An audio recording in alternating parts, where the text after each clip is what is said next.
Hey everybody, and welcome back to our channel. In today's video, we are going to show you how to grant OneNote access on your iPhone. Let's begin. To grant OneNote access on your iPhone, you just have to follow these simple steps. If you haven't already, download the OneNote app from the App Store, especially if you're using an iPhone or an iOS, or depending on the mobile device that you are using. Obviously, open the OneNote app and sign into your Microsoft account, the one that is associated with the OneNote notebooks. All right. So, and from here, once you are on the mobile device, I want you to hover to the settings section. And then from the settings sections, I want you to hover to the apps at the very bottom. All right. Click on it.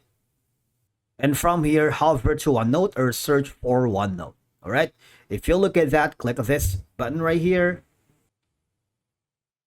You will be forwarded to these sections here to allow OneNote to access contacts if you want, full access to photos, to Siri, to search, background app, refresh, and a lot more. All right. You have these options right here. And then, for example, we're going to be choosing contacts. If you want access to your contacts, you might want to choose OneNote for limited access. All right. I'm going to cancel this, or full access. You can do that here. You can also have an option for the full access of your photos, which is kind of like important, but you want to make sure if you want to use selected photos and add access, because photos may contain data associated with location, and if you don't want that, you might just click the limited access. In terms of Siri, you can learn from this app, show on home screen, suggest app, and suggest notifications. It's kind of easy. You also have an option to a lot of things here. If you want to reset the OneNote to start from scratch to grant all access in iPhone, you can also do that. But the thing is, you might want to check this section right here. But if in case you are encountering any problems granting access of OneNote app on your iPhone, you might want to click the troubleshooting here, because that would give you an option to enable logging for customer support. All right.